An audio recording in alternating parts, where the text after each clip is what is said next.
y'all, it's another day's journey, and I'm glad about it. Okay, y'all, so I'm back from out of town, and today I had no meetings on my calendar. Now, I got work to do in my business, but I didn't have any meetings, and you know what? I kept it that way. So this has been an amazing morning and day, and I thought I'm gonna come out to the tunnel today and I'm gonna do some things, take my time, do some little pet projects that I've been wanting to do. And I thought I'd turn on the camera and take you along with me because it's always fun to garden with friends, right? So, y'all, thank y'all for stopping by. Y'all know I do the most. But today I'm excited because on this video, we are going to start some more seeds, but we are doing today herbs and flowers.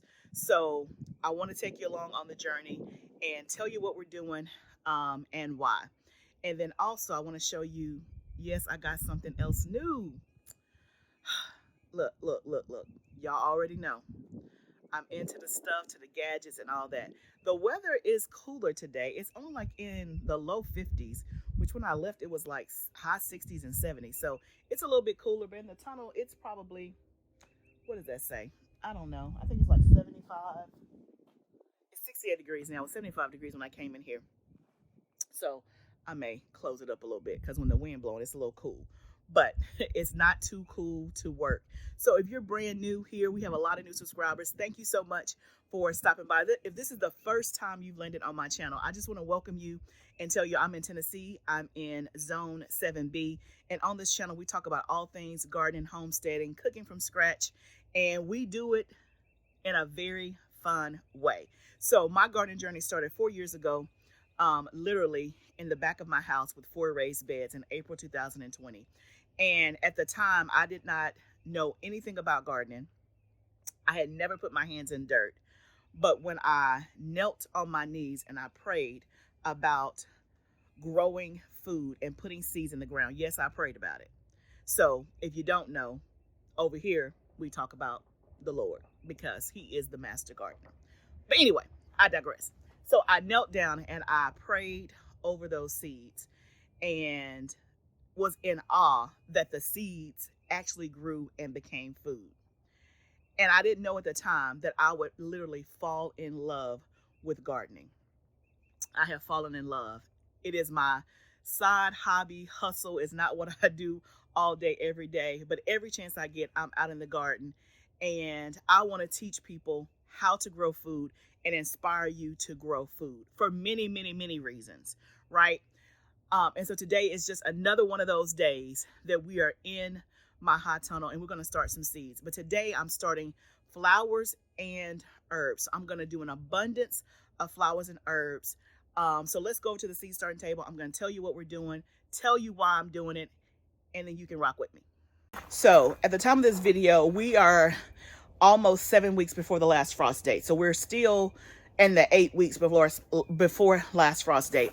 And so I would call this 8 weeks before last frost date, like part 2. I've already done one video about the stuff that we started seeds on. And so if you're new here, we are starting seeds every single week until it's time to put them out in the ground. Like I said, I'm in Zone 7B.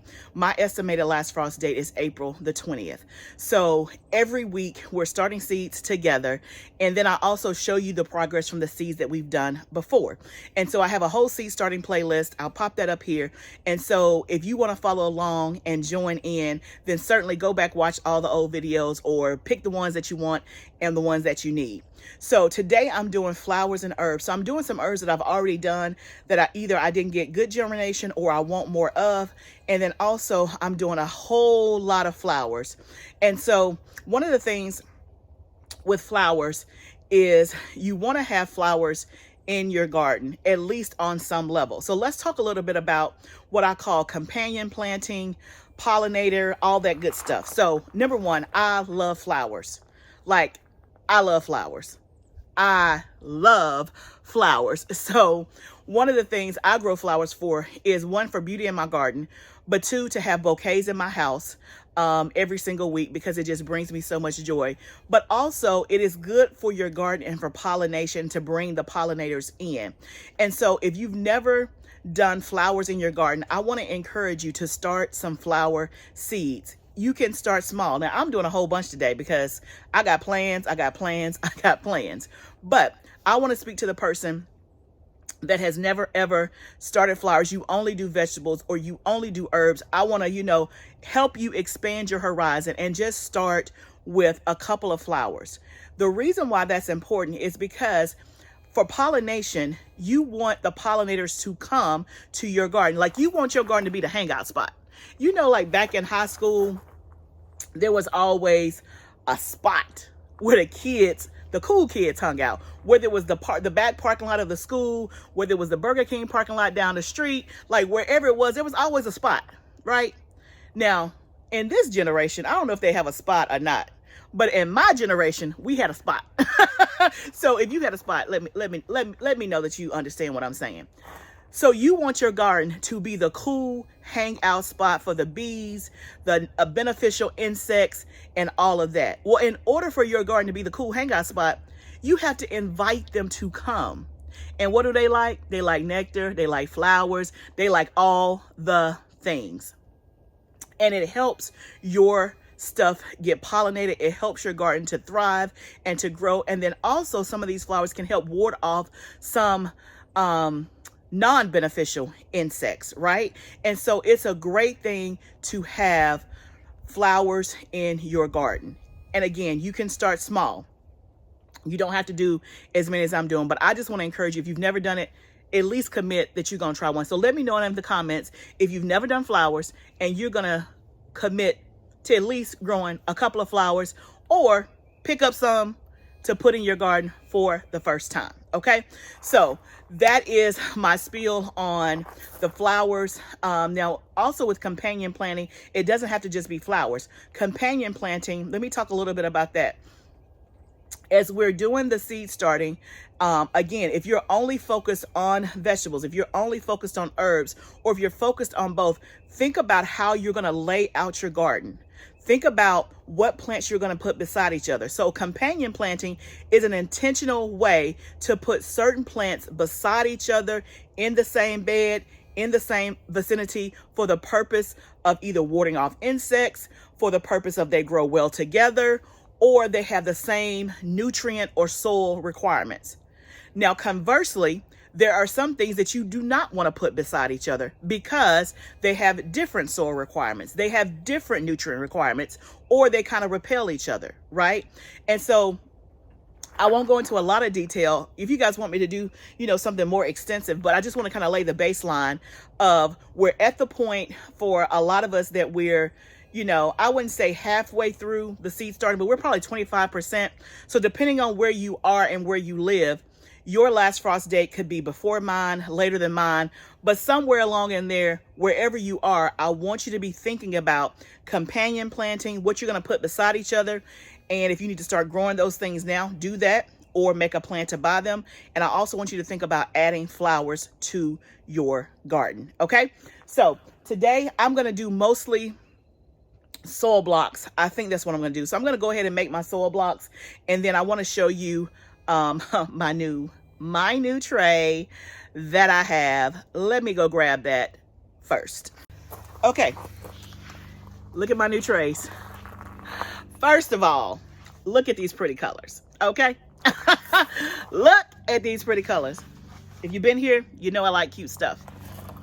Okay, so these are from Bootstrap Farmer, and it's a 10-20 tray, but you can see that it's mesh at the bottom. So I'm trying something new, and I thought I would share with you because sharing is caring. So these are 10-20 trays that are mesh. I'm going to put my soil blocks in here, and then I'm going to set this in a 10-20 tray that does not have holes in it, and I am going to try to keep my soil blocks moist by bottom watering. So all that means is that this is going to sit in a 10-20 tray without any holes. I'm going to pour water in the tray that's going to be under it, and the water is going to seep up through these holes and keep my soil blocks moist.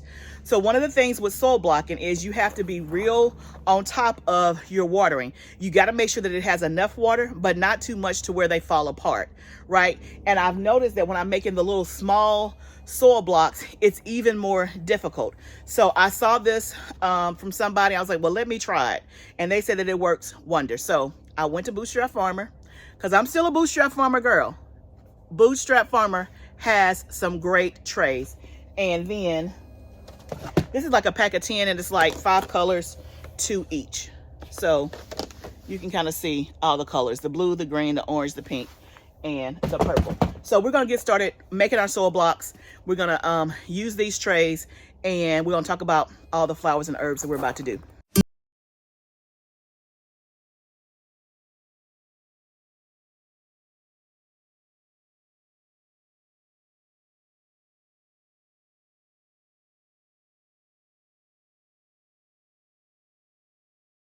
Y'all, these gloves from the Dollar Tree, when I bought all the seeds, I should have got 10 pair. These are nice. And y'all know I very rarely wear gloves, but when you're doing soil blocks and putting your hands and all that, it takes too long for me to get my hands clean under my nails. So I was like, let me wear some gloves today. I like these. They were $1. I need to go, I might be too late now, but I need to go see if they got any more. And they just rinse off. Like I just put the hose on it and it just rinsed it off. So that is the way to go. And me and gardening gloves, I can't hardly keep up with them because I bought 2 pair of these. I don't even know where the other pair is. That's why I should have bought 10. But anyway, we have 400 soil blocks, just like that. So there's 200 in each one. I use the mini 20, which is this right here. So let's talk about what we are going to start. So in terms of flowers, I'm doing flowers, a couple of herbs, and lettuce. But for flowers, we're going to do celosia. And again, all the flowers that I'm talking about today are within about 6 to 8 weeks before the last frost date. So somewhere along in there, if you want to do some of those flowers, do these flowers that I'm doing, 6 to 8 weeks. The only flowers that I'm not doing today that I will absolutely do are zinnias and sunflowers. I do those 4 weeks before my last frost date. Those germinate really easily. They do really, really well. So I'm not doing those today. We'll do those in a later video. But everything else I'm starting is between 6 to 8 weeks before your last frost date. The other thing is, you guys saw my video where I did my first green stalk with strawberries. And so my second green stalk, I think I'm going to do one with flowers. And so that's another reason why I'm doing a lot of flowers today, is to fill up my green stalk. So again, instead of me going to the store and buying all these flowers, I'm just going to grow my own. Okay, so I think what I've decided, I've kind of got myself organized. I'm going to do 1 tray of soil blocks that's all flowers. And then I'm going to do 1 tray that is herbs and lettuce. That's what I'm going to do. I need more lettuce. One of the things that I am working on better this year is my succession planning. Like, I cannot keep enough lettuce. I did another order of salad spring mix today, and I was at the bottom of the barrel. And we don't want to be at the bottom of the barrel because, I mean, we got to have lettuce too, right? And so I didn't plan as well to keep my lettuce constantly going. I got some lettuce that's coming up good over here, but it's not full enough yet. Like, if I had 2 more orders, I would really be done. So I need to definitely do more lettuce. I'm going to up the production of that. But yeah, we're going to do flowers. And since I have blocks of 20, so I have 40 blocks. Y'all, why I can't add today? 1, 2, 3, 4, 5. Yeah. 10, 20. Yeah. Okay. 20 times 20 is 400. I have 20 blocks of 20. So we're going to do a block for each one. And again, do I need that many of certain ones? No. But because we have the soil blocks, it's going to be much easier for me to keep up with. We'll see how many germinate.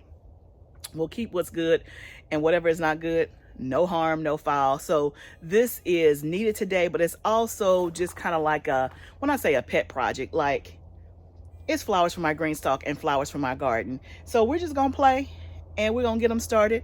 And then whatever don't germinate, we can always go and start some more seeds. So let me show you what we're going to do. So today on the flower side, we are going to do a new one that I've never done, and it's called sweet pea. Now, this is a flower. This is not like the shelling peas that you eat, but it's supposed to have like a really good fragrance. It says sweetly scented large blossoms in a colorful blend including the stunning red sweet pea. I didn't even know they had, and it says beautiful cut flowers. I didn't even know sweet pea was a flower.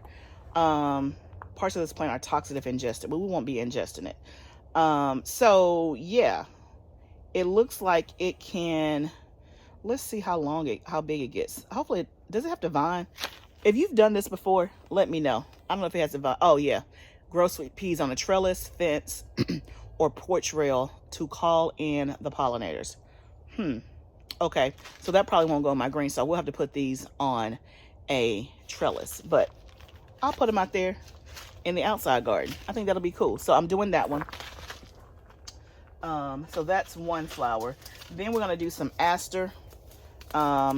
This is an aster blend. I did this last year. They were pretty. The flowers is relatively small, but and they can get up to 2 feet tall. So again, just something to have. We're also going to do this one. I've never done this before. This is a seed packet. I don't even know where I got it from. I've had it for a while. So again, it's good to kind of go through your seed inventory. Use it what you have. This is dianthus. It's pretty. It says that it can, it's a nice cut flower. So I figured that can go in the green stalk. Nasturtium definitely can go in the green stalk. So I'm doing these 2 different kinds. Tip Top Alaskan Sound, which I did those. And this is a good companion plant for your garden as well. And nasturtiums are easy to grow. So I would definitely recommend this one if you've never done flowers before. That's a good one. And then definitely zinnias and sunflowers, which we're going to do those in a few weeks. We're also going to do some status. Never done that one before. Never done this one before. This is Cosmos. I've had these seeds for a couple of years. I've never ever done Cosmos. I've heard they're real pretty. I think they're like thin, but I've never done them. And that's pretty. I figured we would try it. Then I'm going to do some Gomphrena. I did Gomphrena about 2 years ago. It was a pink. It was okay. It wasn't like my favorite, but I figure let me do a different color. These are like bold, bright colors. And again, it can go in the green stalk if I don't like it, or we'll just put it out in the garden. It's a great pollinator. So some things you do because of the results you get, not necessarily because it's not my favorite flower. It's like these little balls or whatever. So we're going to do some Gomphrena. And then we're going to do celosia. I love celosia. We're doing 3 different kinds. A rainbow plume mix, which I've done before. The Pampas plume tall blend. I've done that before. And then this is a new one that I got from Erin over at Floret. It's a Floret Flower. This is like their own custom blend. This is called Glowing Embers. Is that not beautiful? That's beautiful. And then the last flower we're going to do is Black Eyed Susan or Rebecca. So we're going to do Sahara, which my Black Eyed Susan did not do well last year at all. So I'm glad that I'm getting a jump on it today. But 2 years ago, it did beautiful. It's great for the garden, great for the pollinators. It's pretty. And so we're going to do a traditional Black Eyed Susan, Sahara, which is pretty. And then we're going to do one called Cherokee Sunset, which is new to me.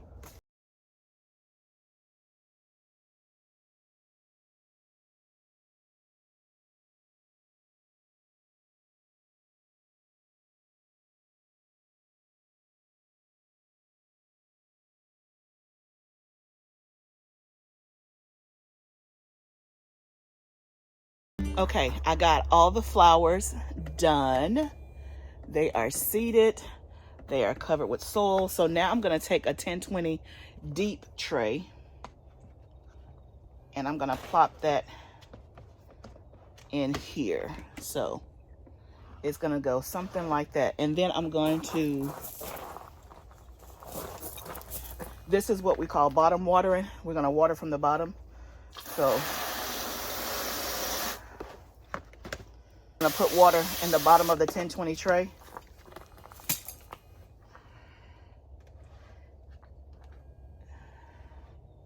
And it's going to water from the bottom. I don't know if you can see this. I don't want to pick it up and move it. I almost did too much water. But that's how they will stay moist. Now, I don't think it's a good idea for them to sit in water. So I'm going to let them get saturated. I'll pour the excess water off. I've never done it this way before, but just from a bottom watering perspective, I don't want them to sit in water since they're soil blocks. But this is a good way for them to stay moisturized. I'm going to cover it with some vermiculite. And of course the water evaporating, especially when it's hot outside, it'll definitely, but these are going to go in the house. But I'm going to cover these with vermiculite. I've talked about vermiculite before. So far, I'm liking it. I think it definitely does help with fungus gnats. I had some fungus gnats, just a few, but then I just upped my little vermiculite, and then I also put some airflow on them, so like a fan, or put them outside when the weather is nice, and that'll also help with the too much moisture and all of that. So that tray is done. We got 200 flowers done just like that, and they'll stay moist because they're in this tray. So now we're going to move over to our herbs. And so now what we're going to do is our herbs and lettuce. Let me show you what we're going to do. And a couple of these are new, so I'm excited about it. So the first one is not new. It's echinacea. Y'all, my echinacea has not done anything. Now it says it can take 14 to 21 days. And I want to say I'm approaching day 21. I have nada. I'm going to try it again just because. Then I'm doing Mexican tarragon. I found this. I didn't even know I had these seeds. As I was going through my seed inventory, I found this. I don't know that I've ever had tarragon as a herb. If it was in a dish, I didn't know. I don't even know what it tastes like, but it has pretty yellow flowers, and it's a nice herb. So we're gonna try it and just see. Then y'all, check this out. I'm gonna do some wheatgrass. This is another seed packet I bought. I think I bought this when I was at a place out of town and they had all their seeds 50% off. I think this is when I got this. Liquid sunshine. It says you can plant this at any time, so indoors any time of the year. To hasten germination, soak seeds in water for 12 to 24 hours. We didn't soak them. We're going to plant them. But it only takes 3 to 5 days to emerge. And basically it says it gives beautiful greenery in indoor containers for table centerpieces, especially to nestle eggs in at Easter. But you can juice it. It's packed with vitamins, minerals, and chlorophyll. So again, this is just for fun. Let's grow some wheatgrass. Let's see what happens. Then we're going to try some more Dusty Miller. I only have one Dusty Miller that germinated, so I'm going to do some more. I wanted to do some more eucalyptus. And y'all, I think I'm out of eucalyptus seeds. First of all, with you, my eucalyptus has not germinated as well. I think I have, I don't know, 3 or 4. I thought I had more eucalyptus, but it ended up not being eucalyptus anyway. So for all y'all's friends, sisters, husbands who telling you got too many seeds, you never have too many seeds. Why? Because I need eucalyptus right now and I don't have any. But eucalyptus is like, it comes, they're very small seeds. It comes in like a pack of 20. So really I need to just start buying multiple packs instead of buying 2 packs per season. Cause now I'm out just like that. Okay. Then I'm doing some more sage. Some of my sage has germinated, but I'm going to do some more. Also going to do some more lavender. I have, how many lavenders I got out here? I got 4 lavenders out here doing well. I think I have a couple in the house. We're going to do some more lavender. This is the Vera brand from Urban Farmer. Lavender is hard to germinate. This one has not been refrigerated, so I already know it's going to take a minute. We got a minute. We're going to do some more. And then we're going to do 4 different kinds of lettuce. I'm going to do the Muir lettuce, M-U-I-R, from Johnny's. This is one that is very good and heat tolerant. So I'm doing this now, and this will be in my garden all summer long. I'm doing May Queen, Antiguan, Magenta, and then Cimarron, which is by M.I. Gardner. So all different kinds of lettuce so that I can do like a spring mix. I need some more reds to go with my greens. So that is what we're doing. So now let's start our 200 lettuce and herb seeds. And y'all, we making progress.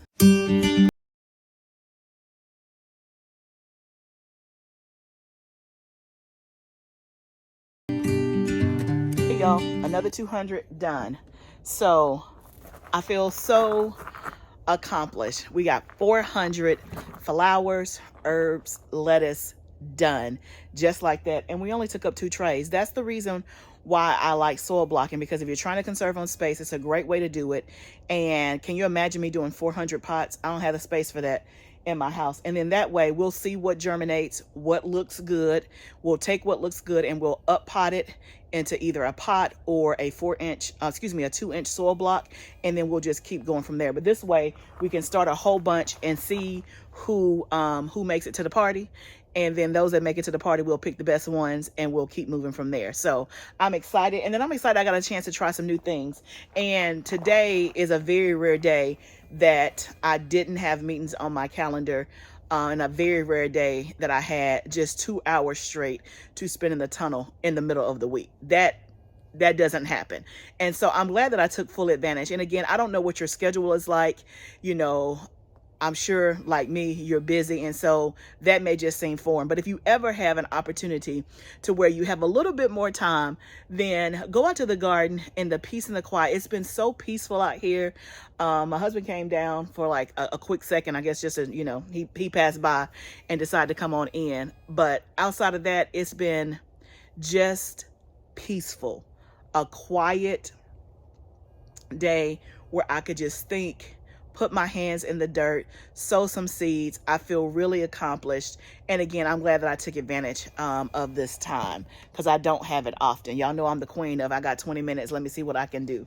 But today I actually had a little bit more time and we are accomplished. So these are the flowers and herbs and stuff that you can do 8 weeks before your last frost date. What I want to know is, because I did a lot of new stuff, so let me know if you have tried any of these before. Tarragon, y'all tell me what it tastes like. Wheatgrass, dianthus, cosmos. What else did we do that was new? Let me know if you're echinacea. If you're doing echinacea, if you have had some success.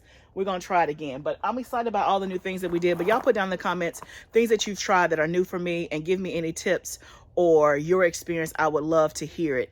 And I want to know if you have never done flowers in your garden or herbs, like if is there anything new, put it down in the comments below and let me know what you are going to try for the very first time as a result of this video. Just try one. If you've never done one flower, just try one.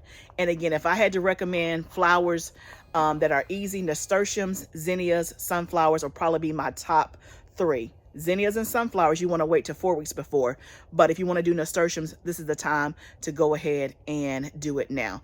I can't wait to see your comments and other suggestions to help everybody out. Remember, gardening is a journey. Let's grow together. I'll see you next time, friends.